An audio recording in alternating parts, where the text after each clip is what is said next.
Welcome to the Red Text. A crossroads of the holy and heretical. Join us now for another episode in Unholy Communion.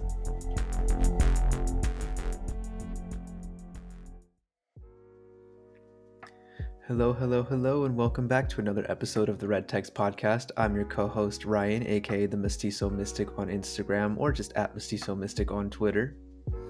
And I am Fonzie. I am Witch Illumisente on Instagram and Twitter. Ryan? How you... You beat me to it. I'm going to ask you first, goddammit. Okay. How are you, Ryan? I am emotionally exhausted. I just started grad school about a week ago, and we have what was called like our week-long intensive. It's a weekend program, but because of that, we had a week-long intensive before our weekend classes start. And it was class every day for 7 days from 9 a.m. to 5 p.m. except 2 days where it was 9 a.m. to 9:30 p.m. And so it lived up to its name of being intensive. And then transitioning from that back to work was definitely a weird adjustment, but it was a beautiful experience, and I'm really excited to start school. It did nothing but reassure my decision to go back to school, which is really exciting. So definitely a big transition in my life that I'm excited for. It's going to be a fuck ton of work, but it's going to pay off in the end, which is reassuring. But other than that, just working again, reading for school while at work. And then I fly out in about a week to go see my man again in Portland. I'll be gone for about a week and a half, so that'll be nice. I just have that to look forward to. What else? That's pretty much it. Nothing too exciting has been happening in my life other than starting school. But how have you been? I've been okay. Nothing really out of the ordinary this week. It feels just like a regular week, other than the fact that I decided to do an event on Monday, which was a good and a bad thing, only because it was like 9 o'clock to 2 a.m. And I work a full-time job, and I was absolutely exhausted. So other than that, it was a very worth it thing to do, but I was pretty fucking exhausted. I just had like yesterday was like the first night where I actually got to catch up on my sleep, and I actually felt rested when I woke up. But yeah, I don't know. The life of a professional psychic is not always. I mean, it's fun, but it's not. It's tiring sometimes. It's pretty exhausting. Oh yeah. Not just from like being awake, but also having the energy to read, and just kind of that takes a lot of energy. It's very, very draining to be constantly, be in that like constant, I don't know, energy of other people's energy for hours and hours on end. Do you know what I mean? So absolutely. And then also to be in an environment that it's very dense and stimulus, like being at a bar, which could be very right. It's a lot. It takes a special kind of person to be a psychic in that kind of environment. And just the amount, I'm just imagining, like, again, like you mentioned, bars, just especially when you are a spiritual practitioner and more sensitive to energies, even with proper spiritual maintenance, just like being able to pick up on like the people around you, whether that's intentionally or unintentionally, and just like, yeah. As you get older, especially being in the spiritual realm, it's just like, these people in bars are just, they carry some icky shit. These people in bars carry some icky shit with them, whether they know it or not. And just even, especially when you're reading for them and you have to interact with that energy to tap into, it can be strenuous. It's actually really interesting that you brought that up, because me and Franny went to a bar. We weren't working, we were just going for fun. We went to a bar on Saturday. Was it Saturday? Yeah, it was Saturday, I think. And we brought tarot cards to the bar, and we started reading on the table, and we were able to read a whole bunch of people. We did it for free. We did it for follows. We're like, we'll give you a tarot reading if you follow us on Instagram. Like, it was a really great way to kind of get follows on Instagram. But anyways, fuck yeah. Yeah. So we were reading, and afterwards, like we were exhausted, obviously, and we were walking back to Franny's apartment. And Franny was like, it takes it really does take a special kind of person to be able to do that, because the entire time Franny was like, they kept getting like this like message in their head saying like, I'm alone, I'm alone, I'm alone. So we were like that was kind of like the message in their head the entire time. And we kept like, we would like choose someone out of the crowd and be like, pull a card for that person. And Franny would pull a card. and we would read the card based on like what we're, you know what I mean? So it was Right. it was an interesting experiment to bringing cards to, by the way, just if anyone has ever wanted to meet a lot of people in a very short amount of time, bring tarot cards to a bar, because people gravitate towards it, you know. It's very attractive to see tarot cards at a bar. So we met a lot of really cool people that night. But anyways. I love that though. There was it was shortly before COVID started, so it wasn't very long, and I didn't read for strangers while there, but there was a dispensary that a friend and I loved frequenting because they have a really dope lounge that you can go in and use product in after you purchase it. And so the lounge space is really cool. Normally we would just, get high, play card games, this, that, and the third. But sometimes I'd bring my cards, and sometimes my friends would let me read for them while in the lounge area. It's just always interesting to see, like, I never knew if someone was going to try to come up to me and get a reading, and no one did. I'm sure it could be nerve-wracking, especially while you're stoned as fuck, to like want to get your tarot cards read. But it was just, I was always hoping like, I wonder if this could turn into like a gig. Like the dispensary would be like, do you want to stay here and like read part-time or something? But Right. I love that you were able to do that in that bar environment, especially just, again, the type of people that usually go to bars, and getting to read for them and seeing what comes up, or that, fun activity of just pulling cards on people's energy and seeing what's going on. It makes me think, I just had to watch Inside Out as an assignment for grad school, and it just makes me think of the very opening scene where it's like, do you ever look at someone and wonder what is going on inside their head? And then I just see you pulling cards. That's exactly right. And it's also very lucrative to read at bars because people are drinking and they're very loose with their cash. So it's very lucrative. But also I do have to discern the people that I read, my clients, when I'm at a bar, because like I refuse to, I discourage people to get a reading from me if they're just totally blasted. Like I can't do it. It's not ethical, it just, personally, that's just what I think. But I just the way that I kind of operate, I don't think it's appropriate to do a reading on someone who is out of their mind wasted. And also it's not safe because like I have a lot of very fragile, expensive things on my altar, so like, or on my reading table, so it just doesn't make any sense. Oh, so like you bring like stuff for the table too, not just your cards? It's like you don't know me. I mean, like events, I know the whole setup. I see it on Instagram, but like when I think of you at a bar, like I wouldn't be carrying around my precious shit to a bar. Like it would simply just be my deck, my big deck. If I if I pay for the spot, like if I'm paying for the table, and I'm there for readings, like if I'm gonna be there to do readings, I do a whole setup, babes. Like I do a whole like table, altar, I have signage, I have marketing, I have all of it. But like on Saturday when we just went to the bar, like we were just going to the bar to go to the bar, we just happened to bring cards with us, Right. So like that's different. But like on Monday it was at a bar, like the event was at a bar. Oh, got it. Yeah. So but like I know what you're talking about, because most of my events are like vending events, right, where there's like a marketplace or something. This time it was at a bar, it was like a thing. But anyways, that's the life of a professional psychic. It's fun stuff. It's fun, it's very fun. But Ryan, the topic of today is really fun. This is something that I integrate into my practice all the time. Well, actually, literally every single thing that I do is integrated with what we're going to talk about today. So what I would hope all witches. I would hope all witches. Sorry to cut you off. I was just saying, I would hope all witches would. I would hope all witches incorporate what we're about to talk about into their practice. Otherwise, like, are you really doing witchcraft? I agree. I totally agree with you. Yeah, but the elements, the 4 and 5 if you count spirit or soul, ether, as an element, but the 4 elements of earth, air, water, and fire. I just want to preface this with like my entire natal chart is pretty much evenly split between. Can I interrupt you for a second? Your cat sounds like they really need you. Do you want to go cater to the cat real quick? He's just being annoying. Peter, what do you want? You just want attention. And he knocked over my Guadalupe statue, so like I don't want to give you attention. Oh no. Anyways. Yeah, anywho, my entire natal chart is pretty evenly split between fire and air signs. I think I have like 2 earth placements and 1 water placement. The rest is all fire and air.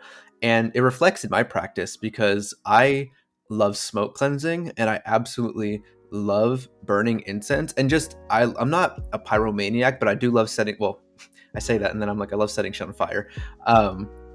So I love burning shit. Like, have you read the book Rites of Curanderismo by Erica Buenaflor? I have not.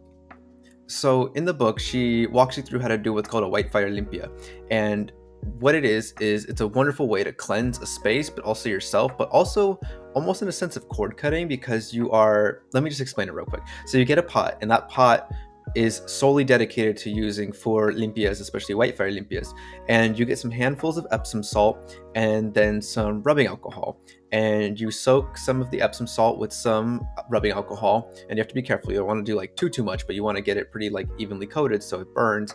And then I can't remember if you put in dry herbs beforehand or after you light it, but either way, you're feeding herbs to the flames that are happening in that pot, speaking both what you want to release, but also what you want to replace what you're releasing. So like, I want to let go of jealousy and insecurity, and then feed the flame with herbs corresponding with love or protection or whatever your intention is. And then as you're feeding the flames with the herbs, speaking what you want to bring in, like I call to myself, or I embody confidence. I love myself. I am secure in this relationship. Kind of along the lines of that. I highly recommend anyone who's interested in the book to check it out. Erica Buenaflor is an amazing curandera. I've taken a couple workshops with her, and her books are all fucking amazing. She used to be a lawyer before she dedicated her life to becoming a curandera, and her books are very thoroughly researched and have great resources. But anywho, I fucking love White Fire Olympias, and it's actually been a little over a year since I've done one. Um, and that's something that incorporates both earth, if you consider the plants, water, if you consider the rubbing alcohol, and then also fire with, lighting that shit aflame. All that to say, I love burning shit. But like I said, incense, especially resins like copal, frankincense, myrrh, even just incense sticks, using the smoke from incense to cleanse things, which I guess that would constitute the element of air. Incense, honestly, I feel like that's all 5 or 4 elements in one, because you got whatever you're burning, whatever the incense is probably earth based. The smoke from the incense constitutes air, and then the fire is the incense burning.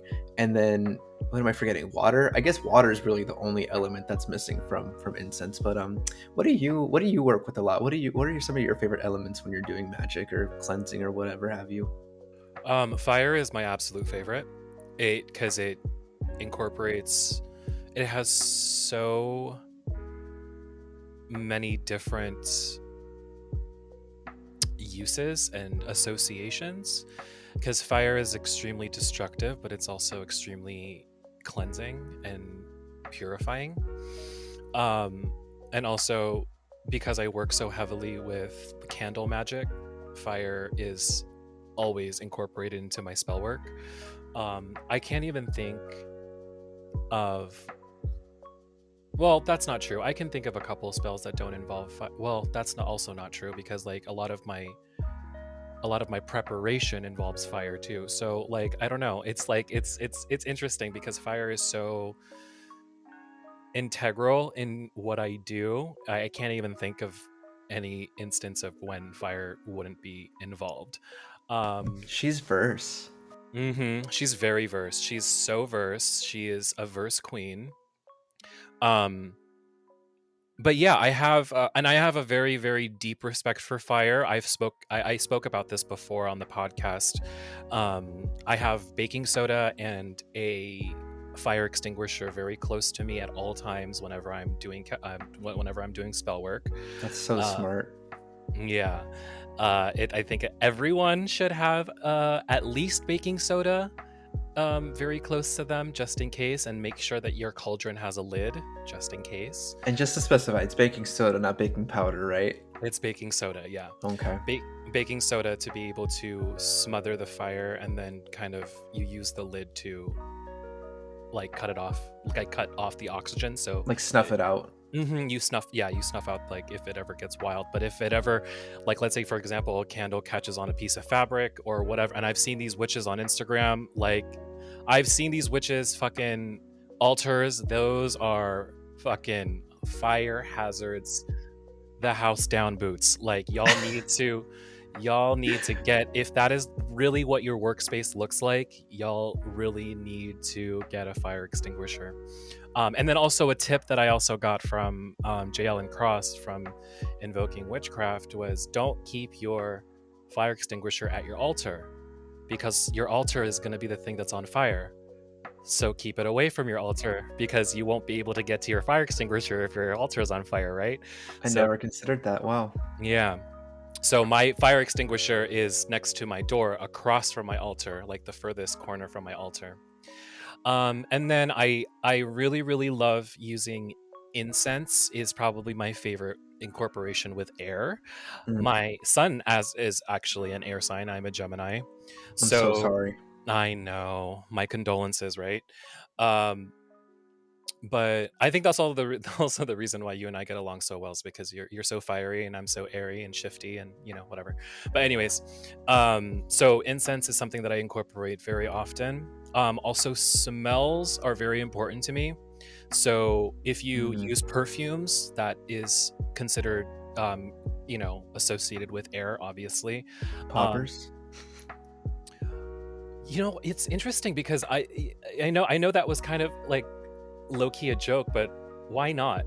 Like, Yeah, there's a Cassandra Snow. I haven't read her book, but Cassandra Snow has a book called Queering Your Craft, and I believe I'm more than sure she's told me she talks about popper magic in it, and I'm really curious to know what she has to say about it.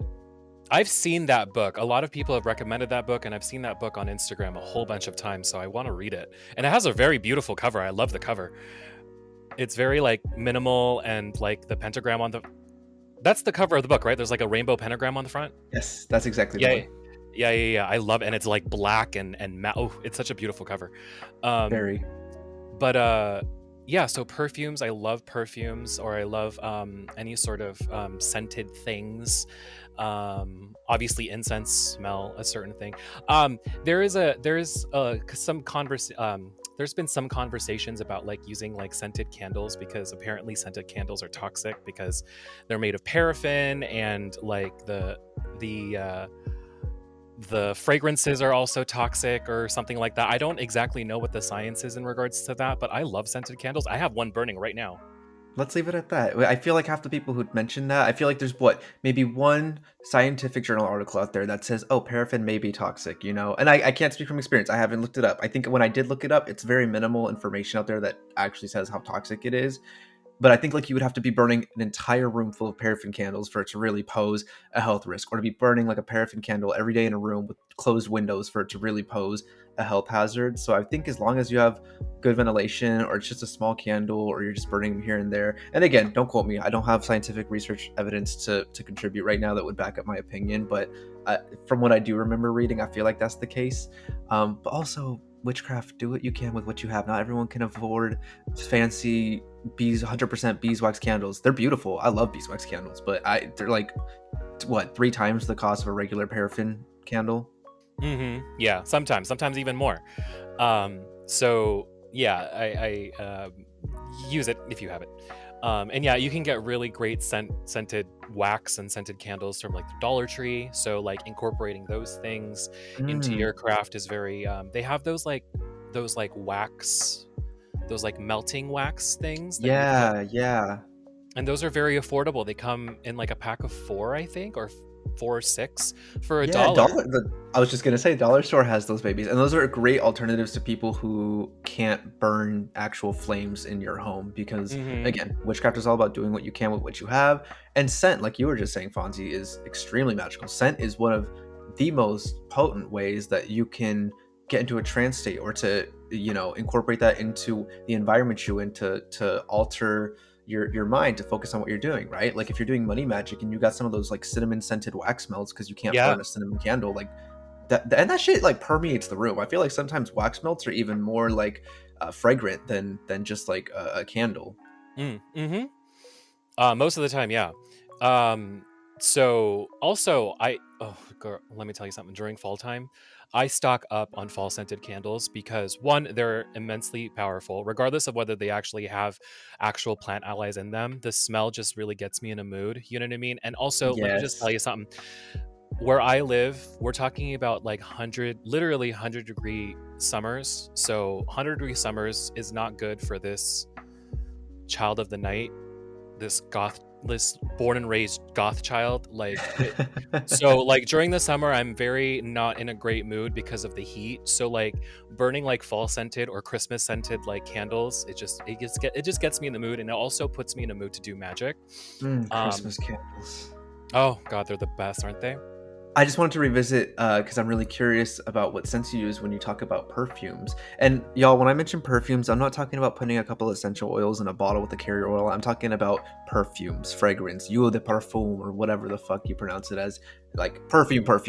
I would love to know what perfumes you use and some of your favorites and how you use them magically, if you use them magically. Okay, so I don't okay, I'm gonna just talk about the ones that I make, because they're not perfumes. They're just like Mm. they just smell pretty, so I consider them perfumes. But they don't have ethanol in them. There's literally no alcohol in them. But I use just like coconut oil and like essential oils. So one of my favorite ones is lemongrass and frankincense. So I'll take Mhm. some coconut oil. It's like the liquidy coconut oil you can get from the grocery store. It's not like the chunky one. You can get liquid coconut oil from the grocery store if you look hard enough. I didn't know that. Yes, you can. I have it somewhere. But you get yourself one of those like perfume roller things. You can get like a whole bunch of them on Amazon, and they have like it's like a ball like on the end of it. Yeah. So you get one of those, you fill a little bit, maybe like 3/4 of it with coconut oil, and then no, even probably a little bit more, and then you just put however many drops of essential oil you want. So like if you want to do something with like numbers, like if you want to incorporate numerology, you can put that many drops into your essential or into your perfume. I don't even want to consider it I guess like a essential oil. I don't know. So I do that. I kind of put like either I have one that's frankincense, I have one that's cedar, I have one that's orange, I have one that's I think I said lemongrass. And these are like oils that I get from that are skin safe, just so you know. Like I go to like a place where like I go to like a what do you call that? Like a place where they do this for like they sell these things like organically or whatever. Right, because Like a lot they're of essential oils are not skin safe. Like anyone can no, sell a quote unquote essential oil. I would not trust essential oils from the dollar store, y'all. Not to like shit on anyone who buys those. If that's all you can afford, fine. But do not ingest them and do not put them on your skin. I would I just not want to. recommend that either. I would plug. There's one place I would love to plug that has pretty accessible and mostly affordable, depending on what oil you're looking for. Essential oils is mountainroseherbs.com. They're based out in Washington or Oregon. I'm leaning towards Oregon, but they both herbs and anything like herbalism related, whether it's herbs or essential oils, they are my go-to just because they are very high quality and I think they're family owned and operated, but they're just very high quality. So, you know, like Fonzie was saying, don't just put any essential oil on you because you have no idea what it can actually be unless you're getting it from somewhere reputable, and that shit will give you chemical burns. Yeah, so just make sure that what you're getting is skin safe at the very least, and make sure it's non-toxic. But yes, so I take these oils, I put it into the coconut oil, and then I just like rub them on my pressure points. I put it behind my ears, and sometimes I'll rub it on my forehead or on my temples, and then like I'll put some on my palms. So like I'll start here where your carpal tunnel is, Mm-hmm. and then I'll put like a swipe of oil on my hands on like every finger, and then I'll rub it like this, get some like movement, some heat, and some kinetic energy into it, and then I'll clap, and then I'll just like sniff it. I'll just like inhale it. It's absolutely divine. Do you ever use those rollers to make sigils using that fragrance? Yes, I do. That's how I do it. That's how I use it at work too. So like sometimes I'll have I'll put it on my hand, and then I'll put a glove over it. So what I'll do is if someone's experiencing some pain in a specific area that I can help with, I'll draw a sigil on my hand with those oils. I'll rub my hands together, and then I'll put gloves on, and then I'll use my hands to to work on that area to alleviate pain. I And love then that. I'll do the same thing if I'm having a headache. I'll draw a sigil on my forehead. I'll draw sigils on my temples, or during COVID, when I had COVID, I drew sigils on my throat because I had a really Mm. terrible sore throat. It didn't really help too much because like COVID is fucking heavy. COVID was really strong. I had a really terrible sore throat when I had COVID, but I mean, it helps with my headaches. That helped a lot. So That mixture, you said lemongrass and what? Frankincense? no, it's lemongrass. I have one that's lemongrass, and then I have one that's frankincense. Do you use those for any particular spiritual purpose?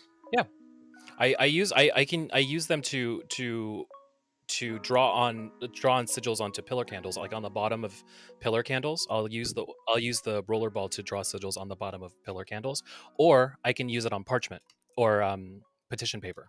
But I was saying, sorry, I meant more so like in the spiritual, like properties of that plant. So like, do you use lemongrass for anything like in particular, like protection or healing or so on and so Oh, forth?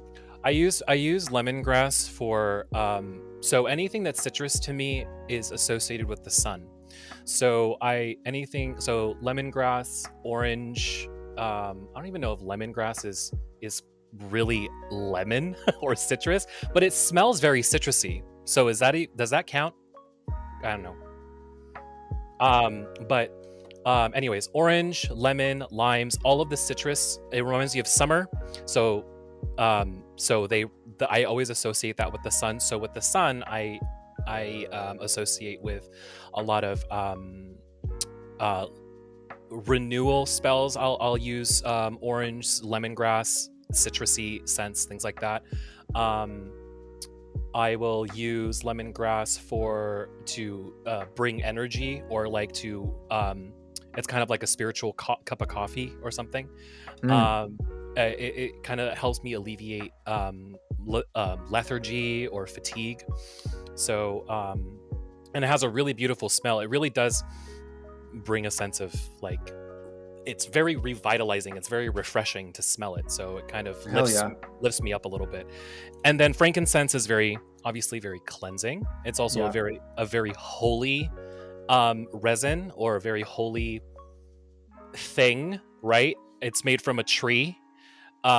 So and frankincense and myrrh were one of the gifts that were given to Jesus on his birthday. You know what I mean? So it has a lot of associations with that, but it's also very cleansing. It's very protective. So I use it um for those kinds of spells. I bring cedar with me, my cedar oil, to readings when I do my readings, or when I do my events, Ooh, cedar. because cedar is very cleansing and it's also very protective.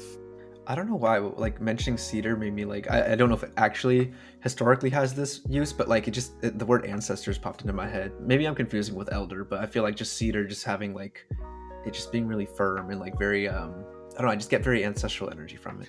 I don't know. I would agree with that in some sense, because like anything that's associated with a tree, Mm-hmm. I would associate with your ancestors, because Like like redwoods. they probably existed. Right. They were probably around while though that same tree that you're using the resin from was probably alive and around when your ancestors were walking the earth. You know what I mean? So I mean, it makes a lot of sense. So for this element that we just, or for everything we just talked about, would you more so associate for the fragrances and everything we just talked about? Would you more so associate that with like the element of like water, like using oils to carry these, or carrier oils with essential oils, or even just perfume fragrances with like ethanol bases, and since it's like distillations of different. I feel like Austin would know because they make I know. perfumes of like, I just know there's like things called like aldehydes, and that's only one type of thing in the perfume material. But like, what I'm trying to ask is, what element do you associate like perfumes and fragrances with?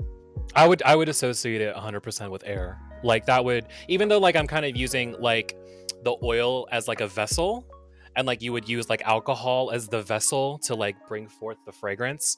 Right. Um, I would still associate it with air, because like the dominant sense that that's being incorporated is my nose, or my sense of smell, Mm-hmm. right? So I would still associate that with air. With water, I would usually only associate water with actual water, usually. So Got it. like everything that I primarily use in my witchcraft, especially when it comes to devotional work, always use holy water. So holy water is always incorporated into my spellcraft. So I always have at least a bottle of holy water on my altar. So whenever I need it, it's always there. Would you consider Florida water as water? Because Yeah, it's I technically would. cologne. I would. Okay, I mean, most of mass-produced Florida water is just, it's alcohol. dyes in alcohol.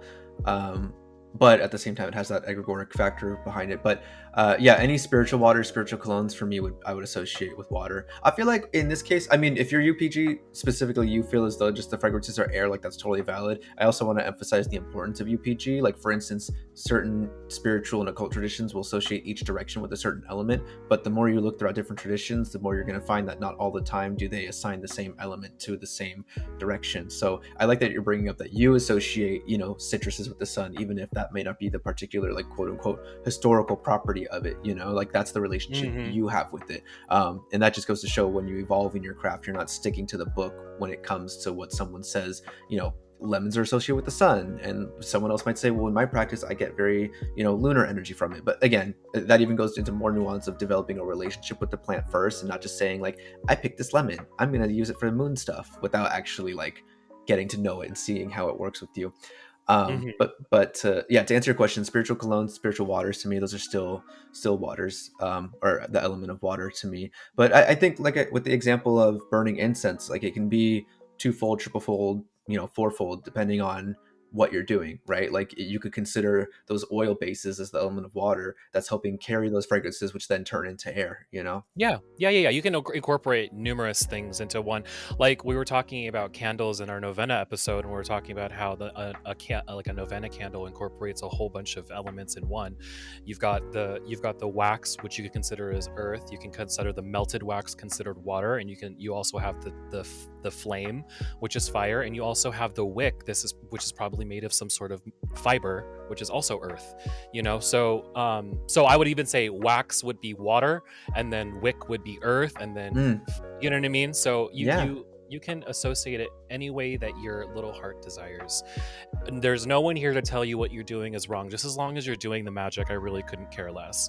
Absolutely. And I think that's why I gravitate towards candle magic so much as well. Because one, it's extremely verse, huh? And then two, it's literally all four elements in one, like you just mentioned. So candle magic, y'all. I would love to know, is there any particular element you feel like you don't work with particularly enough that you want to work more with? Yeah, earth. And I think I don't know why. I'm not super drawn to earth as much as I am with water, fire, and air. I think fire is just so much fun, and earth is just so boring sometimes. That makes me think, because honestly, that's the same element that I need a lot more work with and to build a relationship with. And that make, like, as a psychology grad student, but also just as a witch, it makes me think, like, I'm curious as if, like, is it because we need more grounding? Is it because we feel we're so caught up in the elements of fire and air that we're just like zipping and zooming and like need that grounding element? Yeah, exactly right. And it's interesting though, because you think of air, water, and fire, it never changes, or it's probably. I mean, I'm sorry. I misspoke. They always change. They're the most consistently changing elements, right? If you think, Hmm. and then you think of Earth, it changes, but very, very slowly. Yeah. And I'm an impatient bitch. That's right. That's exactly right. So that's why I think it's like working with Earth is sometimes kind of. Also, when you kind of think of like the zodiacs, or you think of like people's like sun signs, if like they're like an Earth sign, it's like a Capricorn, for example. Like a Capricorn thrives in stability and consistency. Right. I don't. Like I'm very not that person. So like I need things changing all the time. You know what I mean? So Right. because I just get bored. But Mm-hmm. I I hear have you. I have tried. I have been incorporating Earth a lot more. Um, in regards to my spell work by working with bones. So I've Ooh. started working with bones a couple of months ago. It was particularly right after I started reading the book of Blood and Bones, because I think working with death and working with the aspect of death, and then working with actual death spirits, you really don't have a choice but to work with the earth element, because death is a very earthly thing to experience. Mm-hmm. When you're alive, you kind of you live on the earth, and then when you die, you're buried underneath it. Right. So working with bones is something that I've become very, very comfortable with. I use bones to conjure my ancestor, and I use bones to conjure spirits. I do bone tapping, and it's not something that I read in a book. I just heard the term bone tapping, and I was like, let me see what that feels like. So I started tapping bones Can you at tell my me more about ancestor. that? Like, you mean like tapping bones together as an instrument or a form of divination? Like, what do you mean bone tapping?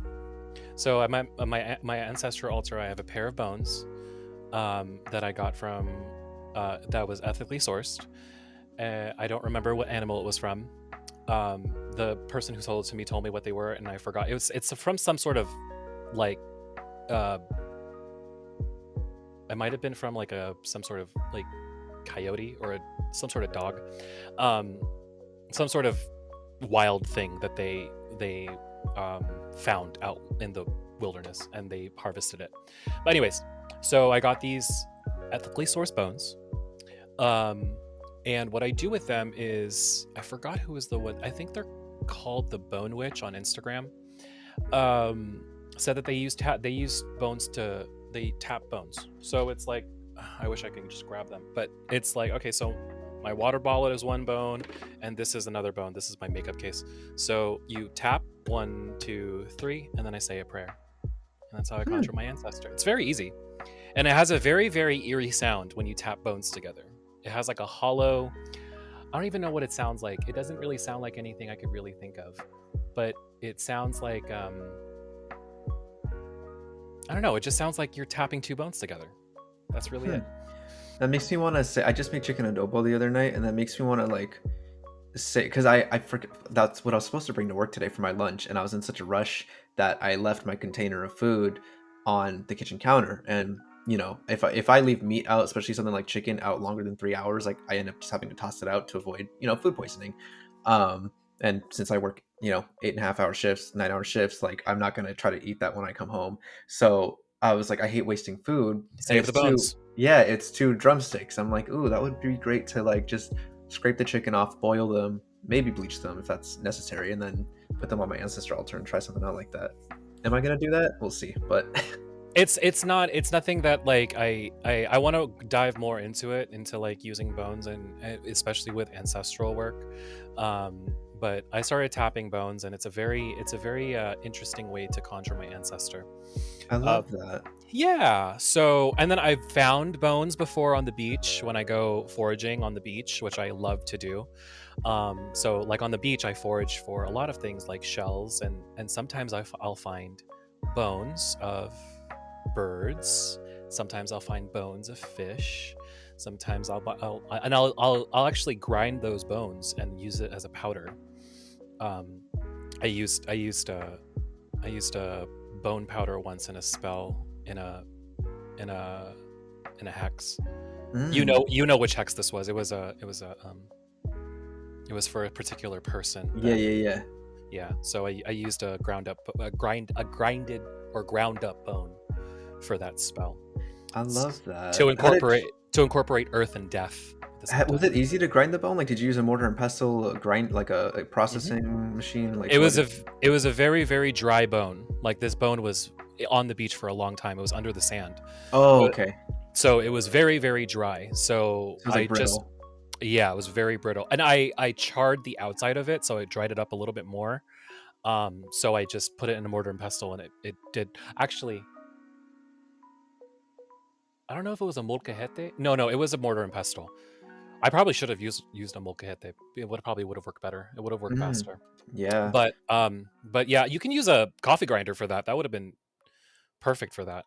I know that a whole absolutely. bunch of people have just coffee grinders just for spell work. Like they keep coffee grinders Yeah. at their Yeah. altars. I personally don't use it for making spiritual products, be it, powders or otherwise. Oh, oh. I don't personally use mechanical objects like coffee grinders to make my own powders, because one of my teachers was telling me that part of the magic comes from doing it with your hands and getting down and dirty with it, and that's just something that's just something I more personally align with, as opposed to using a machine.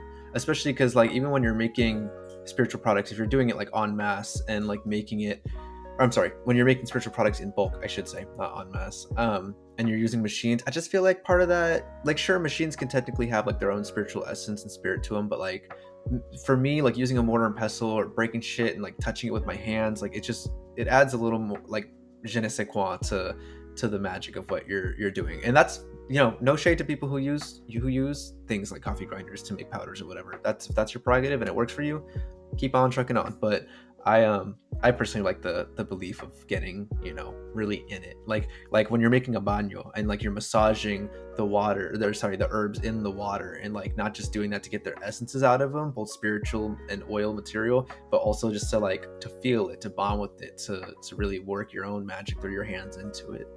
Yeah, I mean, get your hands dirty, but like at the same time, we all know that sometimes people just don't have time. So just use the grinder if you feel like you don't, and then like do something else to like, infuse that same sort of magic into it. Maybe stir it into like, do the same kind of motions, maybe stir it a couple of times if you can't grind it in a mortar and pestle, you know what I mean?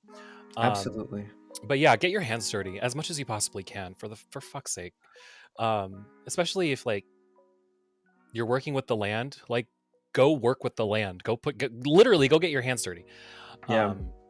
But yeah, There's I haven't really looked into, or I really haven't read any of her material, but I do follow her on Instagram, and she has her entire craft focuses on, or at least a majority, I should say, focuses on water magic, and her name is Anwin Avalon, and I know she has books specifically just on water witchcraft, and she also has an episode where she guested on Britton and Jay's podcast, Invoking Witchcraft. And I haven't heard the episode, but I know she has a guest episode on their podcast. So if you're more interested in diving deep, I didn't mean to make a pun, but if you're more interested in diving deeper into water magic, check out Anwin Avalon. I follow her page, and she does a lot with the element of water that normally I wouldn't think of, because she just works with it in so many like a myriad of ways. And like for me, like the most I use water is, putting Florida water in my hands and doing a pass over my body to cleanse and refresh my aura, or get rid of, stagnant or, energy that doesn't belong to me from being out and about, or sprinkling holy water onto things or around places for protection, or onto things to bless them.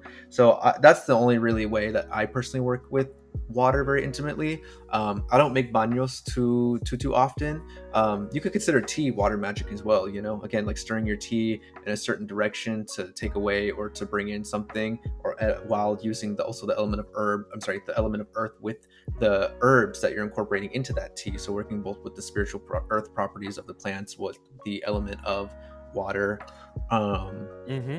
Yeah, do you feel like there's an element we haven't really dived deeper enough into? Do you feel like... Well, I want to go back. I just want to kind of rewind a little bit into the water thing, because I listened to that episode on Invoking Witchcraft, and they were talking about how they use floating candles, and I was using floating candles before I heard that episode, and I was like, oh my god. So floating candles are a really awesome way to incorporate water and fire at the same time, and it's also a really beautiful way to look at your spell, because you're literally having a candle floating in water, and you can infuse the water with herbs if you want. There's one time I made a potion with just regular tea. I put it in a cup, and I put a floating candle on top of it. I cleaned it, obviously. I disinfected it and everything. I put a floating candle on top of it. I let the candle burn down, and I drank the tea. It was a self-love tea. It was like hibiscus and rose. It was fucking delicious, but it was also very magical. It was a very wonderful way to incorporate a floating candle in water. I love that. I've always wanted to buy floating wicks. I never got them, but I always want to use them with like an oil base. So like filling up like a fire safe container with probably more than often than not like olive oil, because I just know from my Italian ancestry, olive oil is used a lot magically, but also it just holds the charge of things very, very well. And making like a oil lamp, like using like how you mix herbs and then turn it into a tea. I always had the idea, but never acted upon, of putting oil in a I don't know why a mason jar comes to mind all the time. I don't know if the candle wick could potentially make that explode, but like putting a floating candle in some type of fire safe container with oil with certain herbs. So kind of like a twist on like a traditional hoodoo lamp spell. Just because I've never done a hoodoo lamp spell, I try to avoid potentially appropriating things, so I haven't dived into oil lamps magically. But like that was my idea of getting like floating wicks and putting it in oil with or without herbs, and then also using it for like devotional purposes. So save myself from using a bunch of paraffin candles or novena candles, and just have a constant refillable container of olive oil or something. Yeah, that's a good idea. But yeah, those are really fun. I love if you guys can get, and the dollar store has floating candles, and they come up in a pack of 2 for $1. So that's wonderful. Yeah, they have them. I didn't know that. Okay, so we talked about fire, kind of. We've talked about fire a lot, but I think the only thing I really want to say about when you're working with fire is just be fucking safe. Like that's like the only thing. Yes. And then also, okay, this is what I want to talk about.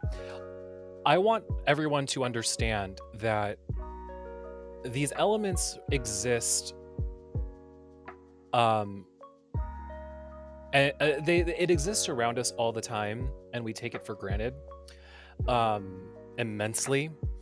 And the respect that you have for fire, I think, should be incorporated in all of the elements, right? We know how dangerous fire can be, and we also know how kind of constructive fire can be as well. I think it's important for folks to understand, with like a kind of an animistic mindset, that all of the elements should carry the same respect. So let's say, for example, earthquakes, right? So earth is extremely destructive, but when we incorporate fire and earth at the same time, you have lava, which makes land, which is very constructive. And then let's say, for example, wind and tornadoes and hurricanes. So air is very destructive as well. So to have like the same mindset as seeing these elements not just as elements that you see around you, but there are spirits associated with these elements. They're not just things that you have around you, they are spirits associated with them. So treat them appropriately, or treat them as you would treat any spirit.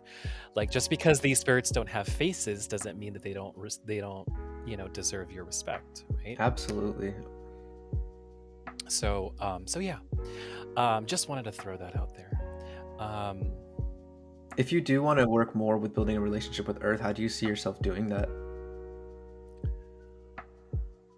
I really don't see myself doing right now. I don't see myself working with Earth more until I get a really good grasp on working with the dead. Or with dead things. Why is that? Because I'm really into it. Because it's just so goddamn interesting. That's the reason why it's such an interesting way to incorporate the element. I also work with a lot of plant allies, so that is considered Earth. But if I want to talk about like working with like the Earth itself, I do. It's not a close relationship. Like, I should be taking more hikes. I should be going to the beach more. I should be doing all of those things. But my favorite way of working with the Earth is going out and foraging for bones. Or dead things, or dead things outside in like my backyard. Like, I'll find dead insects and I'll harvest them and I'll put them in a jar. Or I'll find dead flies and I'll put, oh god, the flies, love the flies. I'll find dead spiders. And I don't even have to go. I should be going out on a hike. Listen, I have a full-time job. I work 40 hours a week. So like, going out for a hike it takes a lot of time. So whenever I want to get something outside, I will go into my parents' garden or my mom's garden, and I'll see what I can find. So I'll find things like tree branch. Oh, also tree branches I associate with air as well. Interesting. Why is that? Because I associate them with okay, so we're gonna get into something interesting here, because this is also kind of polarizing within the magical community. Do you see wands as air or fire, or and do you see swords as air or fire? So, my introduction into the elements mainly comes from tarot, and I resonate most with those elemental associations as well. So, to answer your question, I see wands more fire related and swords more air related. Okay, so that is kind of like the traditional kind of way of seeing it, and I know that, and that's also how I incorporate it when I'm doing my readings. But I do have an argument when it comes to fire being associated with swords, because that is how you forge swords, is with fire. That makes a lot of sense. And then also, I don't believe the element that you associate with the suit should be able to be destroyed by that element. So I don't associate fire with wands sometimes, because fire can, but also in associating branches like tree branches with air, wind kind of gusts through branches and make them dance, I see right? that. So air makes trees dance. That's kind of how I have it in my head. See, this is, guys, this is weird UPG shit. I'm telling you, I don't think that's weird. That makes a lot of sense. okay. So yeah, there you go. So I see. So she said, thanks for the validation. It's not weird. Yeah, I mean, I really couldn't care less, but at the same time, that's just how I associate it sometimes.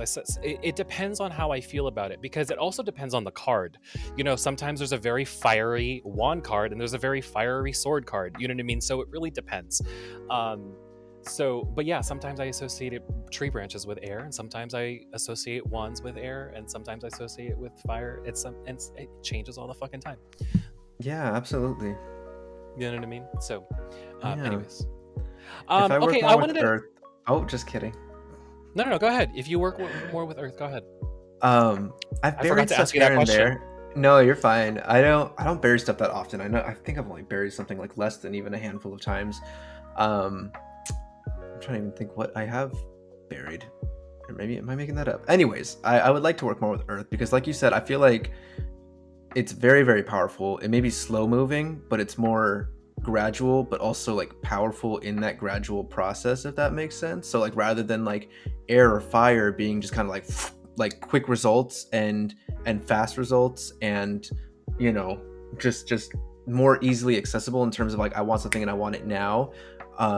I feel like that can also be a double-sided or double-edged sword of like, oh, you get it fast, it's going to go away fast. Whereas like say you incorporate Earth into like a money spell, that's going to be gradual income over time, versus like air or fire being like, oh, here's a lump sum of cash, bam, okay, that's it. Whereas like think of like a Earth related money spell as like your retirement income building up over your lifetime, but you still get a return on it, a big return at the very end. And so I would like to do more Earth, and I don't mean Earth just in the like the sense of working with plants. Like I work with plants here and there, and I would consider resins even, like we said, Earth based, because resins for the most part come from trees. But yeah, just like again, like I've had an idea that I never implemented of like either on one of my ancestor altars or spirit altars. I mean, like whether it's Santa Muerte or Guadalupe, especially Guadalupe, but just having a pot of soil on the altar and using that kind of like as like a mini graveyard to like bury things, to like cut cords, or just to let something grow, or to like let something hibernate. So like rather than maybe like a freezing spell to put in your freezer, putting something in that pot and being like, you will be, you know, I will take you out of the ground when, you know, I feel ready to, or when I want you to like bloom or resuscitate, whatever. But other than that, I mean, I like the act of grounding through the earth, like walking barefoot on grass or walking on the sand at the beach. That I have a relationship with the earth through that. But in terms of working with the element in a more intimate sense, definitely like I mentioned earlier, like I'm extremely impatient, so I don't really ever think about spells that could really benefit from something like an earth spell that would be a very gradual but slow process. Yeah, and something, now that I'm saying it out loud, I feel like definitely money magic incorporating earth is something I do need to work on, because I tend to spend money quicker than it comes in, and I know it's not healthy. Anything that you would associate stability and consistency, work with the earth, because that is what the earth is associated with: consistency and stability, or a foundation. right? So like what you said, if you want consistency and stability in your finances, then do a money spell and incorporate the earth. That is perfect. If you want a consistency and stability in your love life, that's a perfect, God knows so many people need that. um, you know do some sort of earth spell, bury a petition in the earth. It could be so easy as writing something on a piece of parchment, anointing it with some oil, and then burying it in your backyard. That's, or in, like what you said, like a potted, a pot full of soil, right? So that's something that I would um, go with. Something that I actually was thinking about, because I go to the beach a lot when I want to kind of connect, when I want to connect with the earth. But because the beach is kind of that liminal space, a lot of the times with me being so airy, um, because I am an air sign, I I struggle with moderation when it comes to things that I enjoy. In, Heard that. yeah, including, I don't know, um, food, alcohol, sex, right? So a great way to ground myself in regards to moderate. I do this every single time I go to the beach. I have one foot in the water. I have one foot in the sand. Come And on, Temperance. that's exactly what I was about to say, because it's very much the temperance card, right? So associations are very, very important in your magic. There's very powerful things to associate into your magic. So having one foot in the sand and one foot in the water is a great spell to help you, practice moderation if you are struggling with moderation. That's a great idea. I didn't even think about that. I love that. Yeah. Mm. So something I wanted to want to talk about is the elements are associated with a cardinal direction. And when we say cardinal direction, if y'all don't know, it's north, south, east, and west. And they are also associated with angels. So there is an angel assigned to each cardinal direction, and there is also an element assigned to each cardinal direction. Now, there are different cultures and different people who associate. What changes a lot, for what I notice changes a lot, is north and south. You notice that the elements change for north and south, because I always associated north with air and south with fire, but there are places that switch them for some reason. How do you see that? I can't remember like the more popular traditional assignments of the directions. I was actually thinking about this today, knowing that we were going to talk about elements and bring directions into it. But for me, I'm just going to go into all four. I associate the west with water because I live right near the beach, and the west is where the sun sets. South with earth, if I remember correctly. North with air, because north just makes me think like upward. So if um, west is where the sun sets, and north is north just makes me think directly up, so I think air. And then I think it's either east I associate with fire, or south. I don't really incorporate the directions into elements when I'm doing certain things, so it's just kind of like, again, own UPG. But I know for sure I incorporate west to water, north to air. I would assume then south to earth and east to fire, just because, again, south, I'm thinking like if the directions were rather than like what's the word, like rather than north being in front of me, I think it as pointing upwards, south pointing downwards, west to my right. I don't know, west and east on my sides. But yeah, that's how I think, that's, if I remember right, how I see it.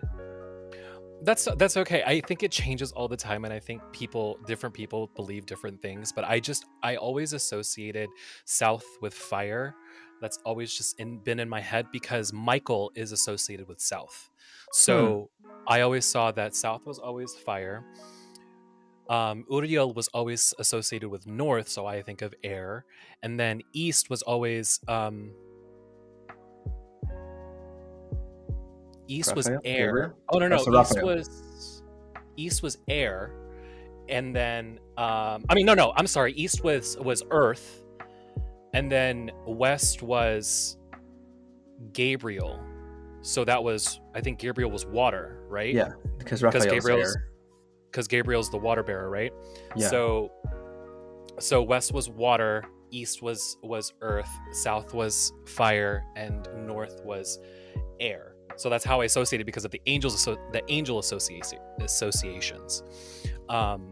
But I don't know. That's just like, I don't know. That's just, I don't know what Earth there's people who say that Earth is not is someone else, and I always associated Michael with fire. So so I always thought South Fire, Yeah. Michael, I whatever. mean, I could see how people would think West would be, or how some people might perceive West as Earth, right? Because I associate it with water since I live near the beach and I watch the sunset in the West. But I could also see how someone might associate the sunset with a time of death, of hibernation, and thus equating it with Earth. So really, it's like, again, sure, it depends really what spiritual, religious tradition you're looking at, but also, again, in your own UPG, work with them individually and see kind of what comes to you.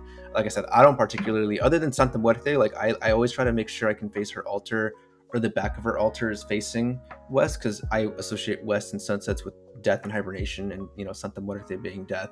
So that's like kind of why I choose death as water for me, because I can also see water as like a death related element of life and rebirth. Oh my God, Ryan, I just realized something. Remember when you asked me about working with Earth more? I work Mm-hmm. with Earth all the time. I use salt in everything. That's a good point. Yeah, I just realized it's like salt. Because I was like, do I work with crystals? And I'm like, not really. But then I realized I work with salt. Like I have salt in everything that I do. I as either salt, like sea salt, or regular salt, like the fucking Umbrella Girl salt, or the or witch's salt. So I use salt in almost everything that I do. So I use salt in my cauldron when I cast a fire. So like when Mm-hmm. I'll put salt in and mix it with Florida water, and then I'll cast a fire on top of it. Huh. Yeah. I didn't even think about that. I mean, salt is earth. It's from the earth. I guess I was constituting, or I was associating earth with specifically like earth, like the ground, soil. Yeah. Also, by the way, using salt, mixing it with Florida water and casting a fire is much safer than putting Florida water into a cauldron and setting it on fire, by the way. Because if it spills, the salt is more contained. It'll stay closer to one spot Huh. than Florida water going everywhere, every it's just safer. Just I so didn't you know know. that. Yeah. Yeah. So yeah, is there anything else you want to talk about when it comes to the elements? Is that you want Well, to? yeah, I will say the first book that introduced me into elemental magic, and it's one of the first witchcraft books I really ever read and absolutely adore. I don't use too much from it, but I think it's a great basis if you really want to get an introduction to working with the elements. Is a Scott Cunningham book called Earth, Air, Fire, Water, which is not a sequel per se, but the book that came prior to it was, I think, called Earth Power. Um, and I can't remember if I never read that one, so I don't know if that only particularly focuses on just the element of earth. But the book, actually, hold on, let me Google it real quick. Earth, air, fire, water. Scott Cunningham. I'm pretty sure that's the title.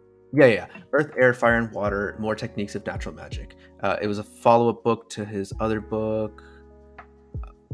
I'm pretty sure it was Earth Power, but I'm not gonna look it up right now. But yeah, Earth, Air, Fire, Water by Scott Cunningham has some great incantations and templates for spells that you can do. And I believe he has like each chapter sectioned off into like the specific element.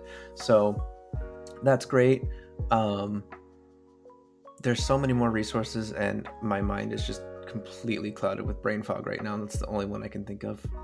Yeah, that's okay. I mean, getting the basic associations of what earth, fire. Okay, actually, this is something that I do want to talk about briefly. When you talk about the elements, what do you associate the elements with in regards to like just briefly? Like for example, like I associate fire with passion or Mm-hmm. with sex, and air I associate with I would say I would say earth I would did I say air or earth? I'm getting confused. Okay, air I would associate with like action or the act of sex or doing things. And then swords I would associate with I associate swords a lot with communication. I associate swords a lot with being able to, and also, did I say swords? I'm losing my mind. I think you did. Yeah, I think you meant. Did you mean to say wands or fire? I'm literally I need to take a nap. Okay, let me start over. Fire I associate with passion. Air I associate with communication. I associate with communication, friendship, or being able to communicate to, things like that. And then what did I just say? Okay, so water I associate with relationships, um, loved ones, things like that. And then earth I associate with stability, finances. I associate it with your kind of physical realm, your the things that you can touch and control. So like what are the things that you kind of associate the like, if you were going to do a spell, like how would you kind of categorize your spell in regards to the elements? Yeah, I would pretty much mimic everything you say because again, I come to the elements and work with them from the perspective of first like tarot, since that was kind of my introduction into the metaphysical and occult realm was reading tarot. So it's kind of where I got the sense of like associating elements with certain meanings of certain cards. So fire, wands, air, swords, so on and so forth. So and then especially when I started looking more into angelology, angelology angelology, whatever, the study of angels, uh like Raphael being associated with air, which also is ruled by Mercury and intellect and communication, travel. Fire, like Michael, like you said, passion, lust, but also action, but also endings, like burning something away. And then I said what, air, fire, earth, also mimicking what you said, kind of like gradual changes, growth, abundance, stability, firmness, and then what am I forgetting? Water. Um, Water. Yeah, I echo what you said. Relationships, emotions, the intellect, but more so in the sense of like the subconscious, if that makes sense. Like air kind of being like critical thinking, and water being more like the fluidity of our subconscious or things yet to be uncovered, like things like hidden deep, like the deepness of water. Um, that's how I pretty much constitute or consider or perceive the four elements in terms of associations. And I want to say that I believe because the tarot was crafted off the basis of the beliefs, I want to say, of the Golden Dawn, or at least I know the Golden Dawn had a lot to contribute in terms of like tarot associations. So I feel like that's probably what influences my personal practice, or at least the way I perceive them as well, since I use the tarot to shape my kind of view of the elements. Yeah. I mean, that's a great way. That's kind of how I remember things too. It makes a lot of sense because there are times where I'm like reading and there's like a whole bunch of pentacles coming out on my reading, and I'm just like, you like, the pentacles will come out and then the tower will pop up, and it was like, ooh, you need to revisit your finances. It looks like you might be spending a little bit too much, and it looks like you're trying to buy something really big and you're not really working towards, you know what I mean? So it's like, it really depends on your association. But so if I'm seeing a lot of pentacles and there's like a really kind of like a daunting card or kind of like a bad card that pops up, and just like, it looks like your physical realm is in trouble. I think we need to revisit that. But yeah. Okay, cool. Anything else? You know, every time after every episode, I think of more I could have said. So I know. I'm gonna tap out and say no for right now. But hey, if we need a part two, we'll make a part two. We probably will. I mean, I think at some point, like when we get into like further seasons of this show, we're probably going to be like, let's revisit this topic. Oh I, yeah. I think our opinions have changed. I think we should dive a little bit deeper into this. You know what I mean? So I'm sure y'all are going to be seeing some revisiting of topics on this Mm-hmm. on this podcast. And I feel like in season 2, we should also maybe share some templates for spell work, maybe examples of things we did. I don't know if we did that too much this season. Like we would talk about things we did, but I don't know if we ever went too deep into intricacies, like step by step, like, hey, here's a spell of, we're talking about money episode, or an episode on money, and giving like at least one money spell. So be on the lookout for that, y'all. More interactive stuff in season 2 for sure. We're also contemplating doing workshops, so just it's an idea, so just have that in the back of your head. Just mind you, I work 40 hours a week, and Ryan's in grad school right now, and And works full time. and also works full time, and then we do the work as much as we possibly can with Patreon, which is also another full-time job. So we do want to produce. We have a lot of great ideas, but not a lot of time, so we try to do it. Also, something that I decided I wanted to do, because I'm out of my goddamn mind, was start making rosaries. Because I'm just because I just can't stop. I just have all these great ideas, but only 2 hands, and there's only 2. Yeah, exactly. And there's only 24 hours in a day, and I wish I just didn't have to sleep, because I would just be. Yo, some people like literally can get away with 3 hours of sleep a night and feel completely fine and well rested every single day. I'm How like, why didn't God wire me that way? Like, I need more time in my day. how do people do? And you know what's interesting? I thrive when the sun goes down. That's like my favorite time of the day, is when it's nighttime, or when the sun is down. Like, I'm so creative. That's like when all of my ideas come. And that is also like when I'm like the most active and the most energetic.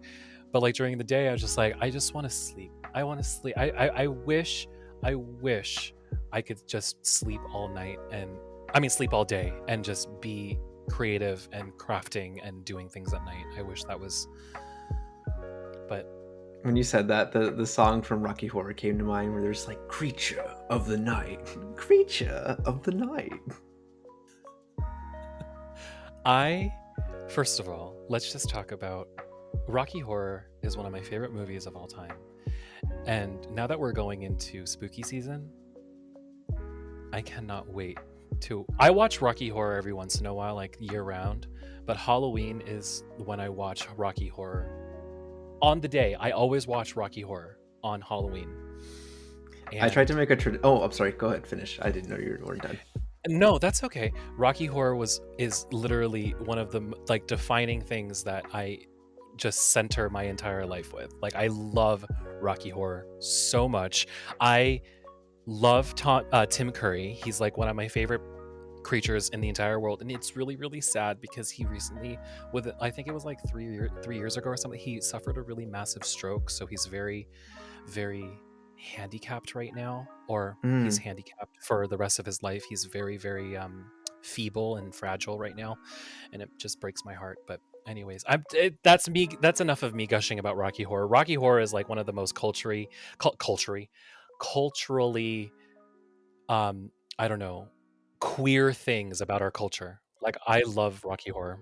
Cult classic, baby. I was just gonna say, I tried to make a tradition one October of establishing a tradition of watching season 2 of American Horror Story every October, and I did it for that one time, and then never did it thereafter. But which is that season, for those who don't watch the show, is Coven, which is all about witches and witchcraft, which is my favorite season, and usually the most favorite season of all the fucking queers who watch that show. But I have Rocky Horror on DVD.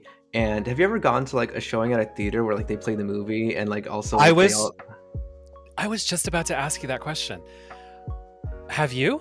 I have. I've been once. There's a local theater not far from me that I think once a month they show it, and they also have like a live cast that like is reenacting the movie in front of the screen as it's playing, and everyone follows along and says the little cues and stuff.